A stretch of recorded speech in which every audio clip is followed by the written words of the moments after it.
Rajiv Gandhi civil అభయహస్తం పథకంకు సింగరేణి సంస్థకు సంబంధించిన 5 కోట్ల రూపాయల నిధులను కేటాయించడం పట్ల టీబీజీకేఎస్ రాష్ట్ర అధ్యక్షులు మిరియాల రాజిరెడ్డి అభ్యంతరం వ్యక్తం చేశారు. గోదావరిఖని ప్రెస్ క్లబ్ లో సోమవారం ఏర్పాటు చేసిన విలేకరుల సమావేశంలో ఆయన మాట్లాడుతూ సింగరేణి సంస్థ సొమ్మును ప్రభుత్వ పథకానికి వాడటం ఏంటని ప్రశ్నించారు.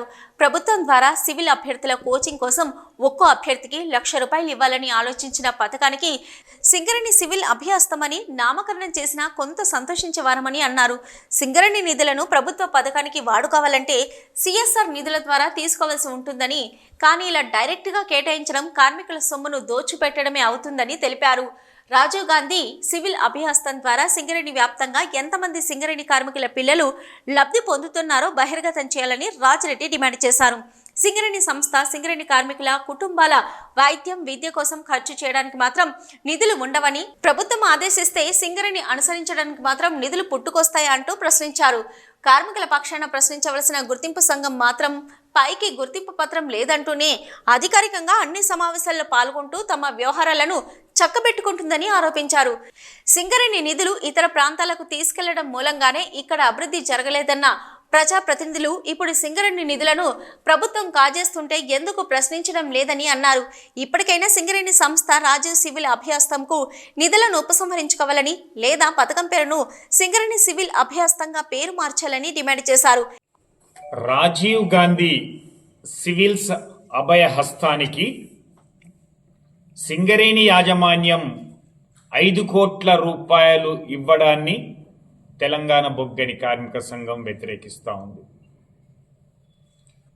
ఇది కాంగ్రెస్ ప్రభుత్వం తెలంగాణలో తీసుకొచ్చినటువంటి ఒక పథకం. దానికి రాజీవ్ గాంధీ పేరు పెట్టినటువంటి పథకం.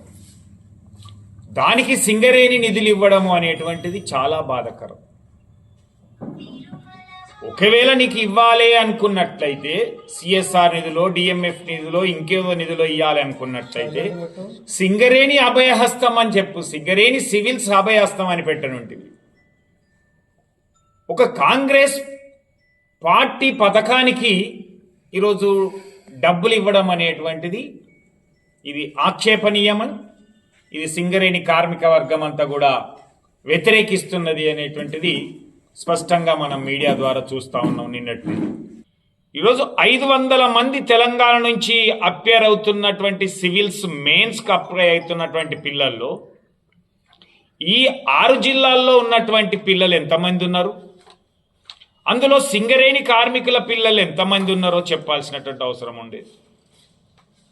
ఏదీ లేకుండా ఏకాఏకిన ప్రభుత్వం ఆదేశిస్తుంది, ముఖ్యమంత్రి ఆదేశిస్తున్నారు, ఉప ముఖ్యమంత్రి ఆదేశిస్తున్నారు అనేటువంటి ఉద్దేశంతో అలాంటి రాజీవ్ గాంధీ సివిల్స్ అభయహస్తానికి డబ్బులు ఇవ్వడం అనేటిది ఎంతవరకు సమంజసం అనేది అని చెప్పారు. ఈ సంవత్సరం స్టార్ట్ కాలే, 23-24 అకాడమిక్ ఇయర్కి పర్మిషన్స్ రాలే, కానీ ప్రకటనలు మాత్రం ఇచ్చింది. అలాగే సెంట్రల్ స్కూల్స్ లేవు, నవోదయ స్కూల్స్ లేవు, సైనిక్ స్కూల్ లేవు.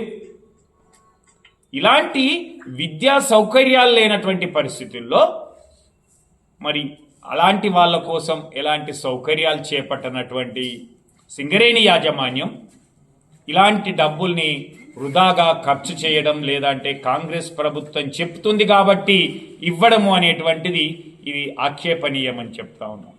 స్కీమ్ పేరు మార్చాలనేటువంటిది 2.